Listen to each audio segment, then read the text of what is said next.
salue au nom de notre Seigneur Jésus-Christ. Soyez bénis et nous croyons que le Seigneur pourra vous parler personnellement à travers le message de ce jour. Je continue à saluer la présence de la mère de mes enfants. Vous avez compris? La mère de mes enfants. Qu'elle soit bénie avec nous. C'est la première fois qu'elle vient au culte ici. Amen. Pour les visiteurs, c'est le pasteur Donatien Bissaga. Et par la grâce de Dieu, nous allons partager un thème. Nous connaissons la situation que nous sommes en train de traverser depuis un certain temps. Alors, le Seigneur m'a inspiré un thème qui n'est autre que la victoire appartient à l'Éternel. La victoire appartient à l'Éternel. Et nous allons lire la parole de Dieu dans 1 Samuel. 1 Samuel, chapitre 17, versets 45 à 47. On va sauter 50. 1 Samuel 17, 45 à 47 et puis 50. Nous lisons au nom de Jésus. David dit aux Philistins, « Tu marches contre moi avec l'épée, la lance et le javelot. Et moi je marche contre toi au nom de l'Éternel des armées, du Dieu de l'armée d'Israël que tu as insulté. » 46. Aujourd'hui, l'Éternel te livrera entre mes mains, je t'abattrai et je te couperai la tête. Aujourd'hui, je donnerai les cadavres du camp des Philistins aux oiseaux du ciel et aux animaux de la terre. Et toute la terre saura qu'Israël a un Dieu. Et toute cette multitude saura que ce n'est ni par l'épée, ni par la lance que l'Éternel sauve, car la victoire appartient à l'Éternel. Et il vous livre entre nos mains. 50 enfin. Ainsi, avec une fronde et une pierre, David fut plus fort que le Philistin. Il le terrassa et lui ôta la vie sans avoir d'épée à la main. Amen. Chers frères et sœurs, ici, l'histoire ici nous relate la bataille qui a eu lieu entre les Israélites et les Philistins. La bataille, la guerre, ça ne date pas d'aujourd'hui. La première guerre qui a eu lieu, c'était au ciel, entre Lucifer et l'armée céleste. Ils se sont battus là-bas, et puis, malheureusement pour Satan, il a été précipité sur la terre. C'est ainsi que, quand nous lisons Apocalypse 12, 12, la parole de Dieu nous dit, c'est la voix du ciel qui dit, « Réjouissez-vous, cieux et habitants du ciel. » Et on dit, « Malheur à la terre et à la mer, car le diable est précipité. » Et ce qu'on ajoute là-bas, on dit qu'il est animé d'une grande colère. Depuis qu'on l'a précipité sur la terre, et c'était notre malheur. Notre malheur. Nous connaissons les premières victimes, c'était nos premiers parents, Adam et Ève. Ils ont été victimes, mais les conflits ont continué jusqu'à aujourd'hui, malheureusement. Les conflits ont continué jusqu'à aujourd'hui. Et nous ne pouvons pas prétendre que c'est aujourd'hui que la guerre va se terminer. Peut-être c'est une mauvaise nouvelle que je vous annonce, mais Jésus lui-même, il a dit, Il a dit, vous entendrez parler de guerre et de bruit de guerre. Gardez-vous d'être troublés, car il faut que ces choses arrivent. Il ajoute ceci, mais ce ne sera pas encore la fin. Ce ne sera pas encore la fin. Mais aussi la bonne nouvelle que je vous apporte, c'est que Jésus-Christ, c'est le prince de la paix. C'est lui qui instaure la paix véritable. La parole de Dieu nous dit, et on en parle, on y revient depuis dimanche passé avec le berger, même ce matin avec notre frère Innocent.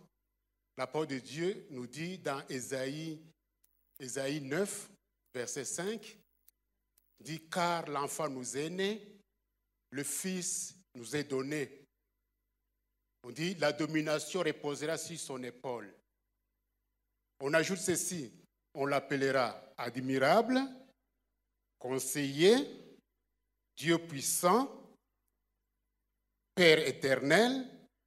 On ajoute et le prince de la paix. Donc celui qui est le prince de la paix.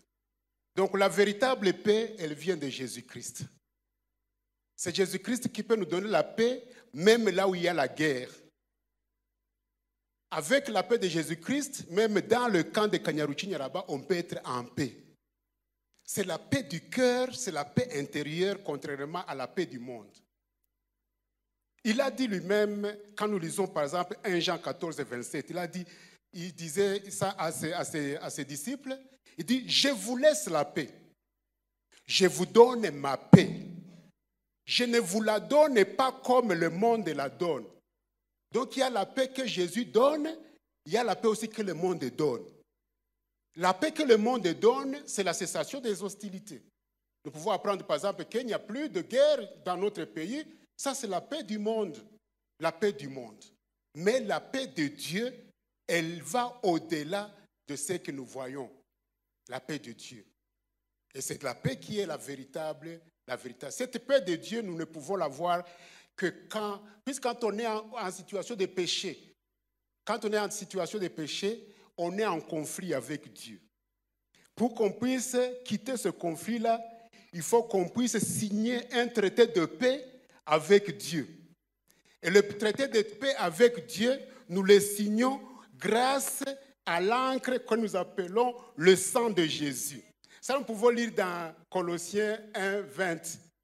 Donc, quand on est en conflit avec Dieu, on signe la paix avec Dieu grâce au sang de Jésus-Christ. Donc, si vous n'avez jamais reçu Jésus comme Seigneur et Sauveur, vous êtes en conflit avec Dieu. Et c'est un malheur d'être en conflit avec Dieu. Imaginez-vous être en conflit avec Dieu. C'est un malheur être en conflit avec Dieu.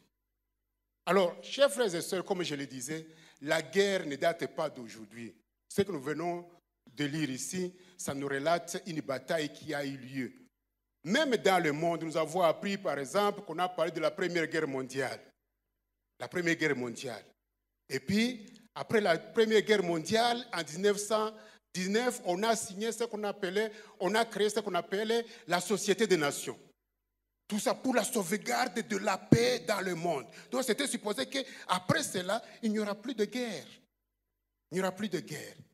Ça n'a pas suffi, nous le savons. Un peu plus tard, il y a eu la Deuxième Guerre mondiale. Deuxième Guerre mondiale. On dit non, la Deuxième Guerre mondiale, non. On va créer l'ONU. En 1945, on va créer l'ONU.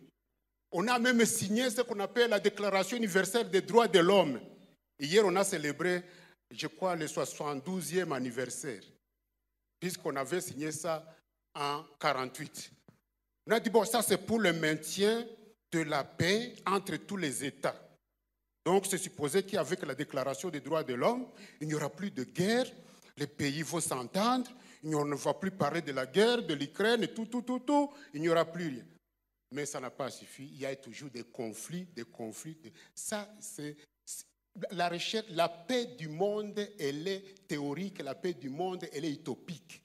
On ne peut pas l'atteindre, la paix du monde. On a dit peut-être ça c'est trop grand. Les Américains, ils ont dit bon, nous allons créer l'Organisation des États américains. L'Union européenne, nous aussi, on crée l'Union européenne, comme ça il n'y aura plus de problèmes. Les Africains ont dit, bon, on ne va pas rester. Les Africains ont dit, nous créons aussi l'organisation de l'unité africaine en 63. Organisation de l'unité africaine. Comme ça, tous les pays africains seront vraiment... Il n'y aura pas de conflit entre tous les pays africains. Il n'y aura pas de problème. Aujourd'hui, c'est l'Union africaine, évidemment. Il n'y aura plus de problème. Mais, mes chers frères et sœurs, malheureusement, les guerres continuent par-ci, par-là. Les conflits continuent par-ci, par-là. Les conflits interethniques continuent par-ci, par-là, malheureusement. On a dit peut-être c'est trop grand. On a créé, par exemple, la SADC pour l'Afrique australe. Et la SADC, on a créé la SADC, CEDEAO, par exemple, aussi en Afrique de l'Ouest. Et ici chez nous, nous avons connu ce qu'on appelle CPGL, à l'époque de Mobutu. Donc, la communauté des États, des pays, des Grands Lacs, pour qu'on puisse vivre une certaine concorde, sans conflit, sans guerre. Il n'y a pas de problème. On a trouvé que non, on change de formule un peu. La communauté va parler maintenant de la conférence, le CIRGL, conférence internationale pour la région des Grands Lacs. Est-ce qu'il n'y a pas de conflit? Il n'y a pas de conflit. C'est déjà fini, hein? Gloire à Dieu. C'est déjà fini. Il n'y a plus de conflit entre les États des Grands Lacs, de l'Afrique centrale, de l'Europe. Donc, comme je le disais, la paix du monde, elle est théorique. Elle est théorique. Tant que Satan continuera à être à l'œuvre, on ne pourra pas parler de la véritable paix du monde. Si tout le monde pouvait signer la paix avec Dieu, imaginez-vous par exemple, nous tous les Africains, tous les gens du monde entier, ils acceptent Jésus-Christ comme Seigneur et Sauveur. Est-ce qu'il y aura encore la paix? Il y aura encore la guerre? Pas de guerre. Donc, la véritable paix, si on veut donner la paix à un autre, il faut qu'on puisse la voir aussi en soi. La paix de Jésus-Christ. On ne peut pas donner ce qu'on n'a pas. Il y a un adage populaire qui dit que même la plus belle fille du monde ne peut donner que ce qu'elle a. Si on n'a pas la paix en soi, on ne peut pas offrir la paix à quelqu'un d'autre. Revenons à notre texte. Notre texte nous relate, comme je le disais, la bataille qui a eu lieu entre les Philistins. Et dans le camp des Philistins, il y avait un géant qui s'appelait Goliath. Goliath, d'après la littérature, on dit qu'il avait 7 mètres, qu'est-ce que j'ai dit? 3 mètres. 3 mètres de longueur. 3 mètres.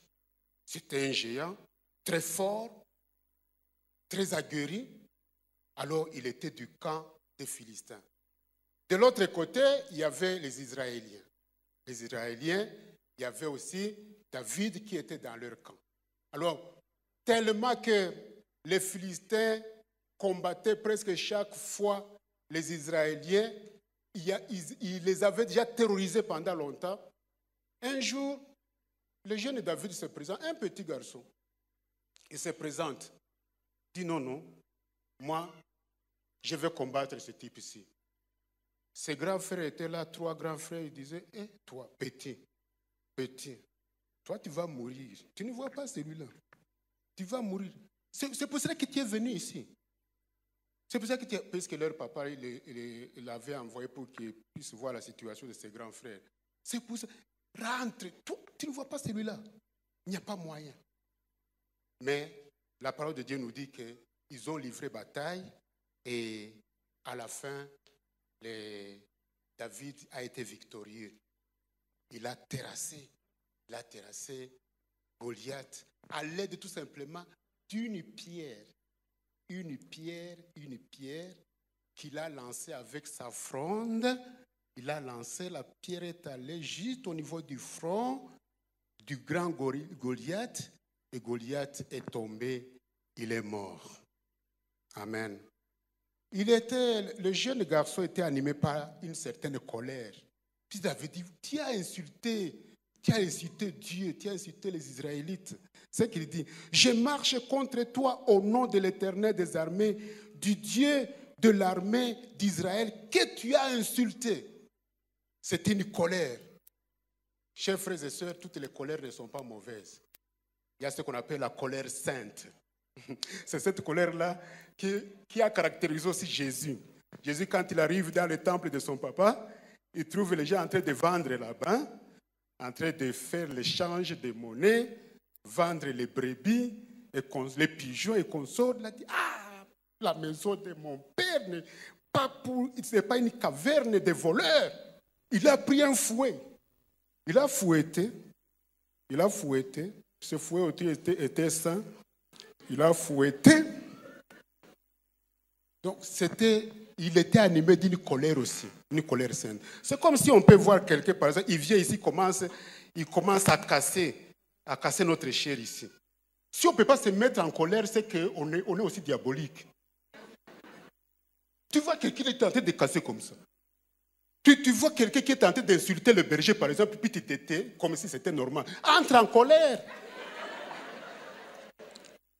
Ce n'est pas mauvais. C'est une colère sainte.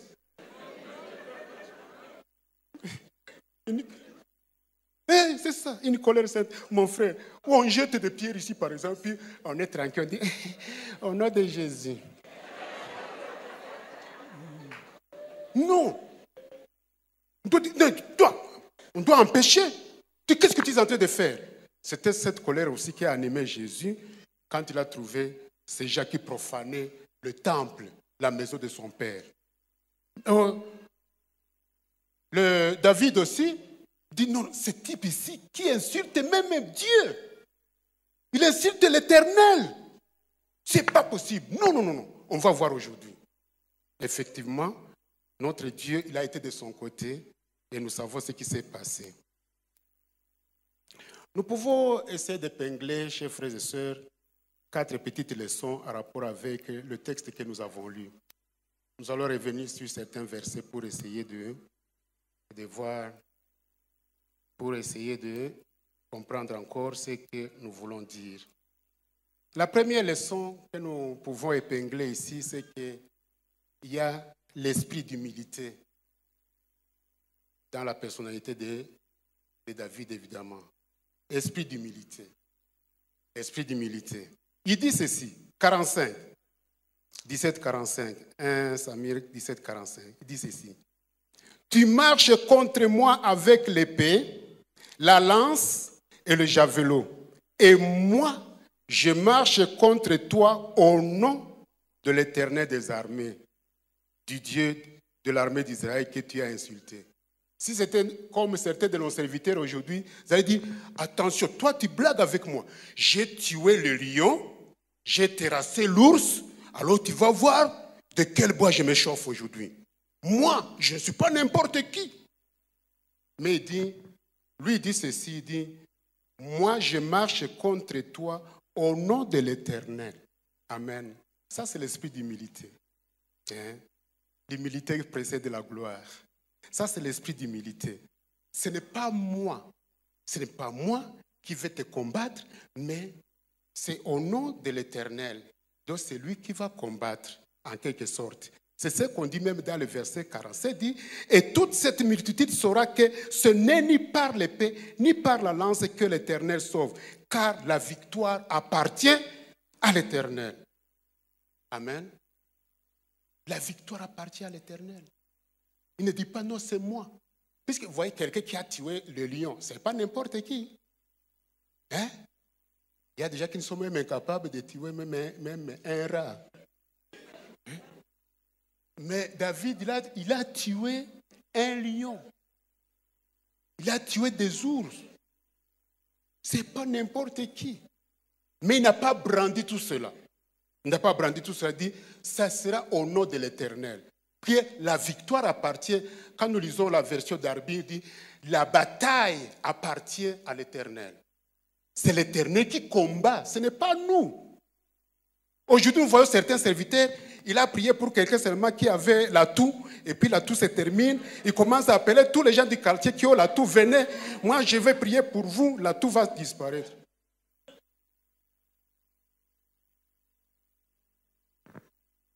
Quand je vois par exemple comment Pierre et Jean, ils ont guéri les malades par le nom de Jésus, le boiteux qui était devant le temple, le boiteux, ils ont dit, Pierre a dit, je n'ai ni or ni argent, mais au nom de Jésus, lève-toi et marche.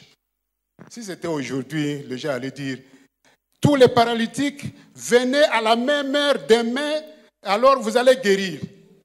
Comme s'ils avaient une convention avec Dieu. On oublie que Dieu est souverain. On peut prophétiser aujourd'hui, demain on ne prophétise pas. Mais il y a des gens qui donnent des rendez-vous. Venez après-demain, je vais prophétiser.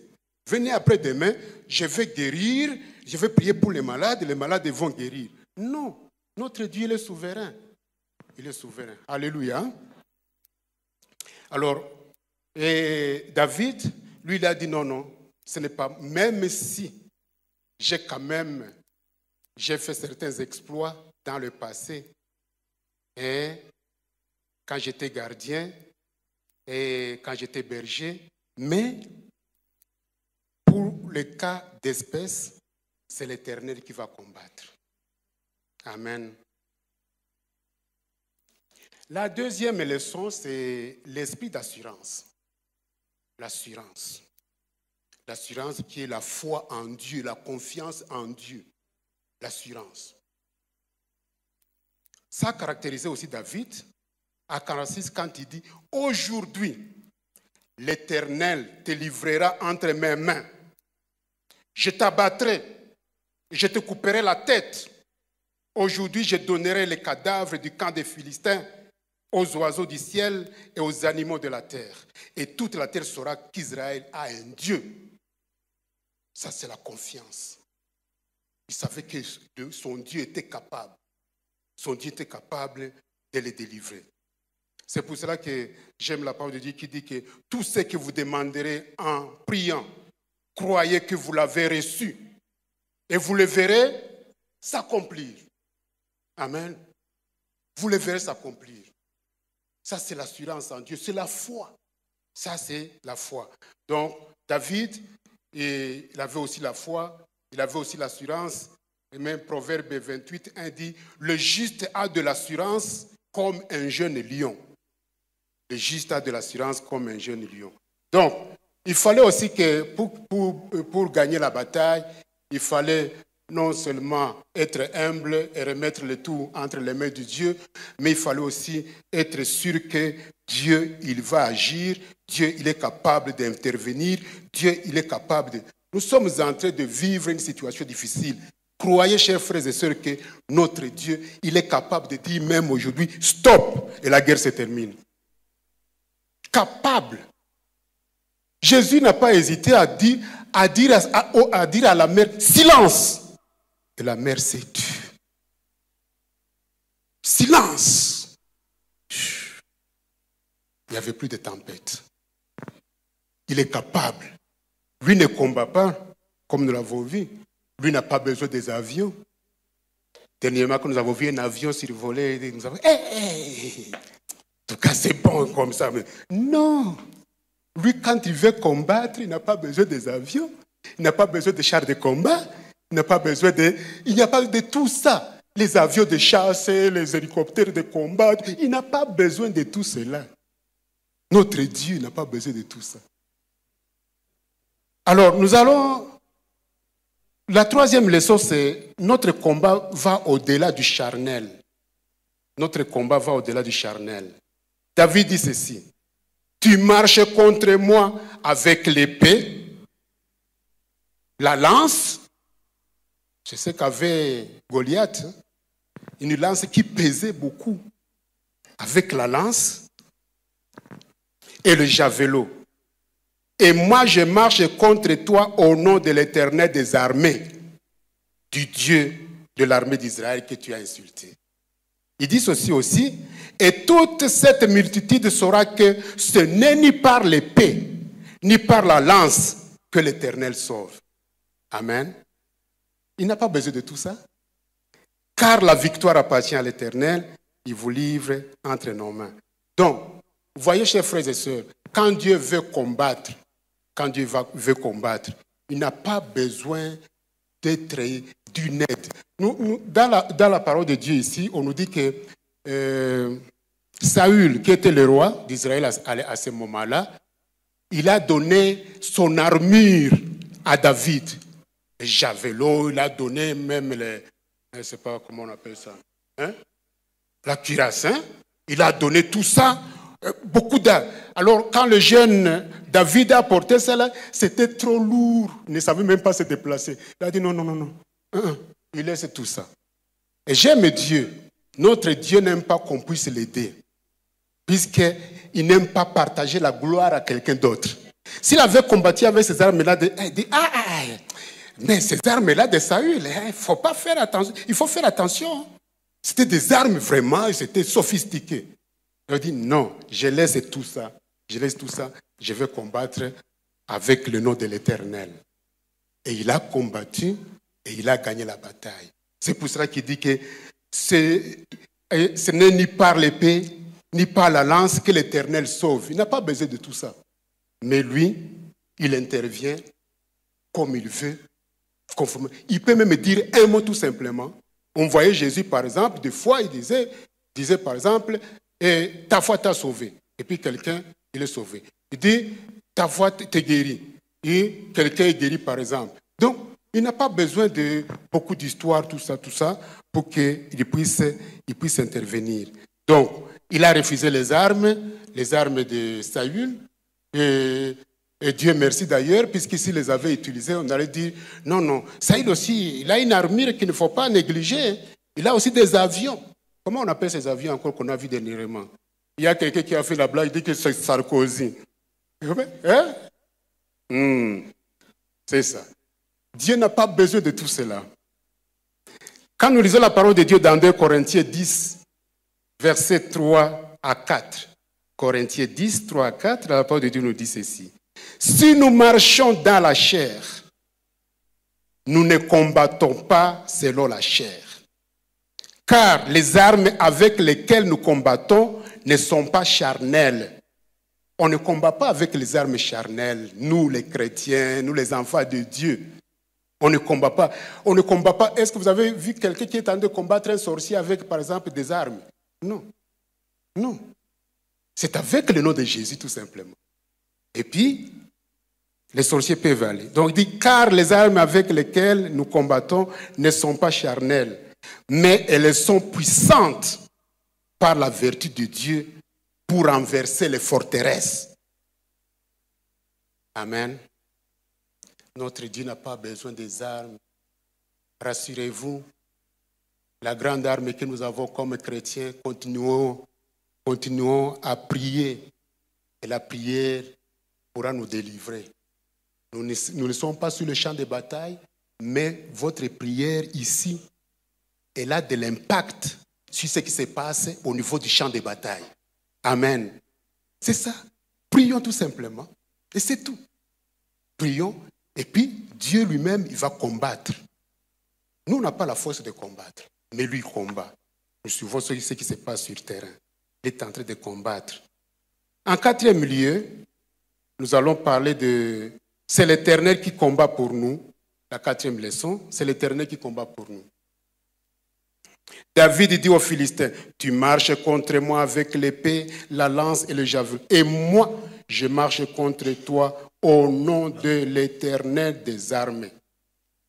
C'est l'Éternel qui combat. Ce n'est pas nous. Non, on n'a pas de force. Nous sommes que des minables. Nous sommes des pauvres humains. Des pauvres humains. Qui pouvait se dire que Goliath, qu'est-ce que je dis, David peut terrasser Goliath? Est-ce que c'était vraiment une force? C'est puisqu'il était fort, c'est puisqu'il a lancé la pierre avec beaucoup de vitesse, beaucoup de force. Non, ce n'est pas ça. Ce n'est pas ça. Il a lancé la pierre et puis l'Éternel a fait le suivi. Amen. Il a fait le suivi, lui-même il a orienté. Et pourquoi ça n'a pas tapé à côté? Puisqu'il y avait quand même une distance. Pourquoi ça n'a pas tapé à côté? Mais c'est parti. Dieu a orienté, il a orienté.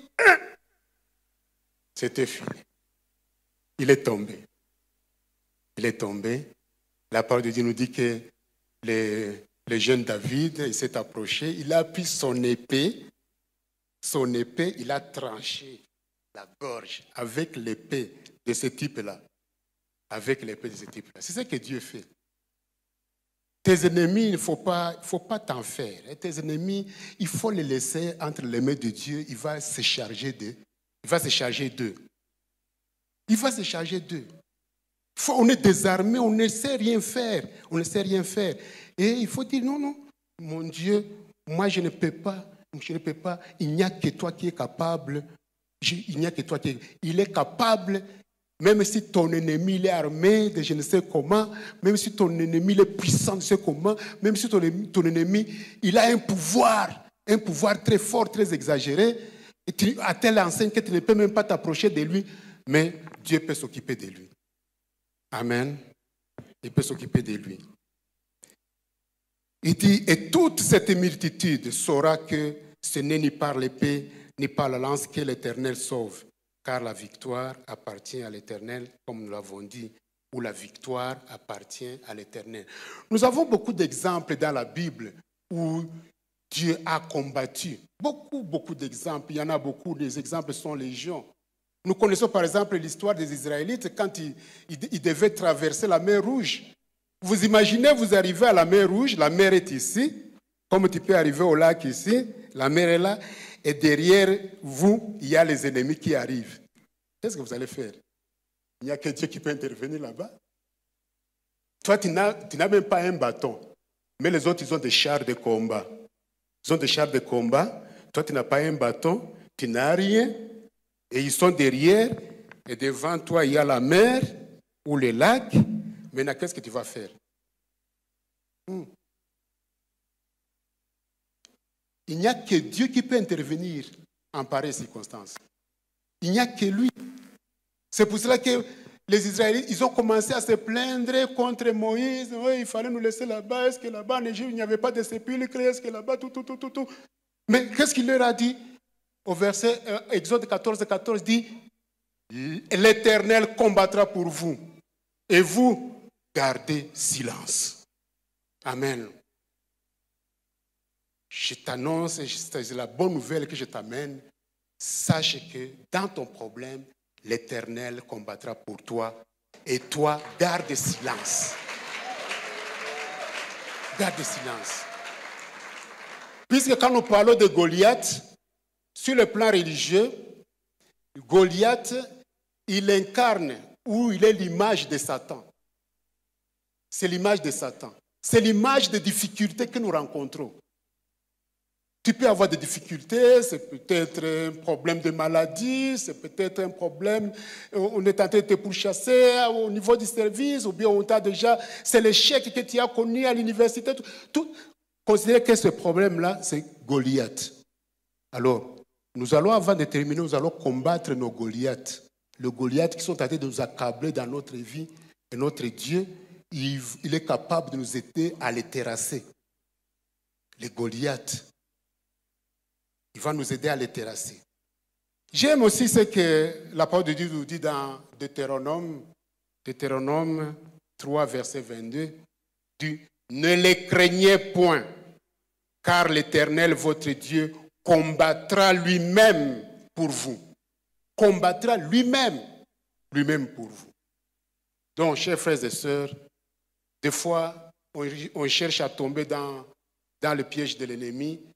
Quelqu'un, par exemple, te poursuit, tu dis, bon, moi aussi, je vais le poursuivre comme ça. Quelqu'un qui te cherche des problèmes, dit, moi aussi, il va me voir ce que je vais faire. Mais ce matin, Dieu nous apprend que c'est lui qui combat pour nous. Soyons seulement en ordre avec lui. Soyons en ordre avec lui. Nous avons déjà fait la paix avec lui par le sang de Jésus.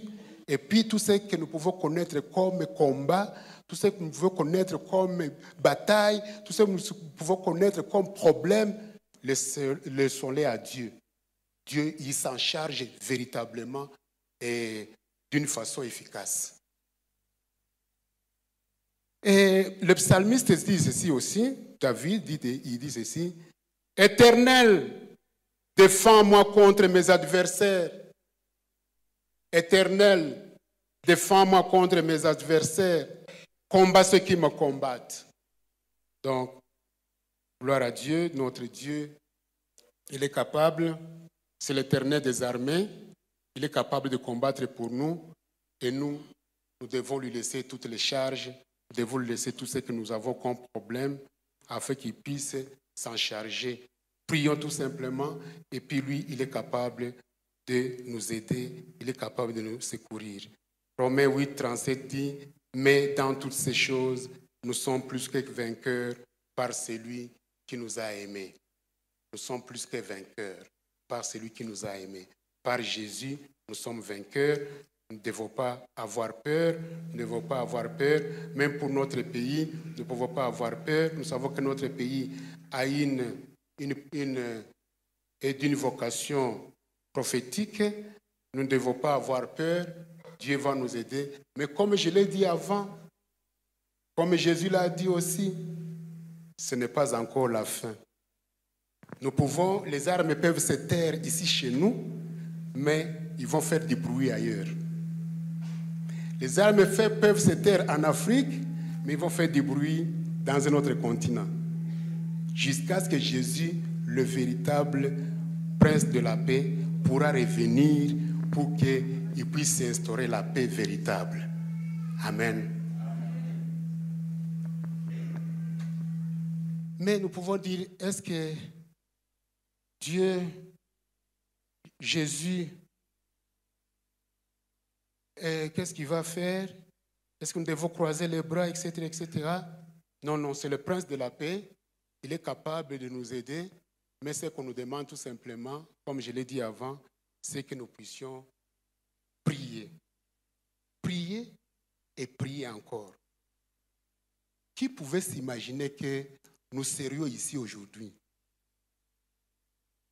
Hein? Qui est sûr que nous allions être là aujourd'hui?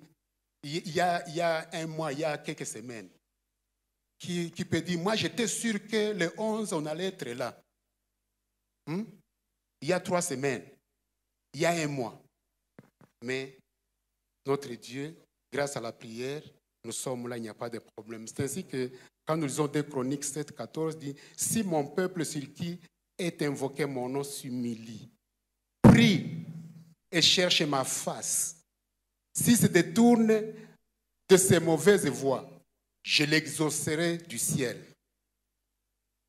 Je lui pardonnerai son péché et je guérirai son pays. Notre Dieu, il est capable de guérir notre pays. Nous ne sommes pas faits tout simplement pour souffrir. Quand, je ne sais pas si vous avez déjà été de l'autre côté au niveau des camps de déplacés, mais c'est horrible. Nous, on passe la nuit à la maison, il n'y a pas de problème. Quand on trouve quelque chose, on mange sans problème, mais c'est horrible. C'est horrible, ça fait peur. J'ai béni ceux qui ont posé un geste dernièrement pour qu'on puisse les aider tant soit peu, puisque les besoins sont immenses. Mais vous avez amené un peu de riz, vous avez amené des habits, tout ça, et c'est l'esprit de compassion. Que Dieu vous bénisse. Mais ils sont tentés de souffrir, ça ne va pas, ça ne va pas, ça ne va pas. Mais la parole de Dieu nous dit que si nous continuons à prier, notre Dieu, il est capable de guérir notre pays. Et j'ai la foi qu'il va le guérir. À moi, amen. Il va guérir notre pays.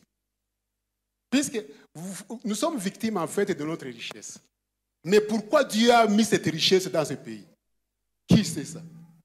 Lui, il a mis ça pour un but. Est-ce qu'il a déjà atteint ce but-là? Est-ce que ce but-là, c'était pour qu'on puisse verser notre sang? Je ne crois pas. Je ne crois pas. Donc, continuons à prier, chers frères et sœurs, et nous sommes sûrs, nous sommes rassurés que notre Dieu, il pourra nous délivrer.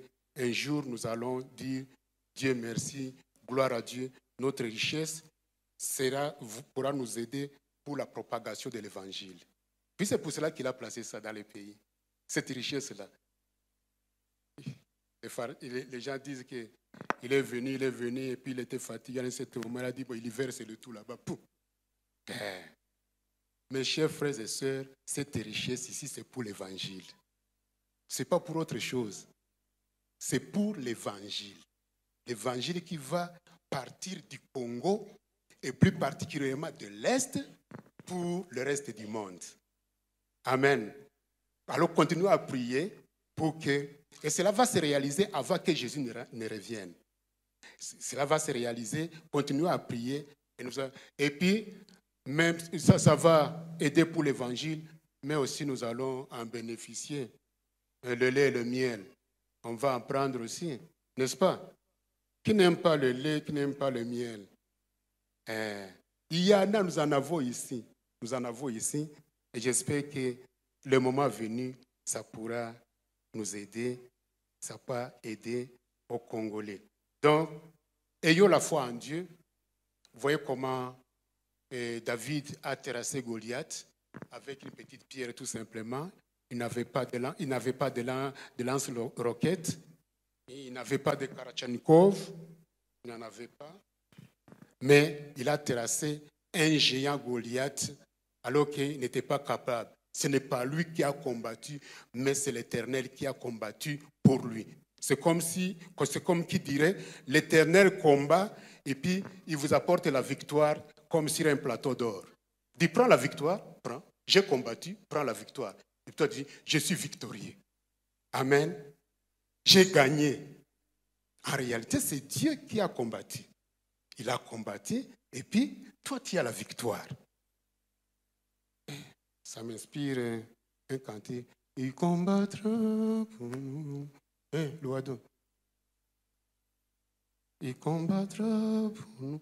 Alors, nous allons prier pour notre pays, pour que Dieu continue à combattre pour nous, mais aussi nous allons présenter à Dieu notre difficulté, notre problème, le problème qui nous accable dans la vie, qui est notre Goliath. Notre Goliath. Nous allons le présenter aussi à Dieu pour que Dieu puisse s'en charger, pour que nous puissions avoir la victoire en lui, puisqu'il est capable. Puissant guerrier, fort dans les combats, il combattra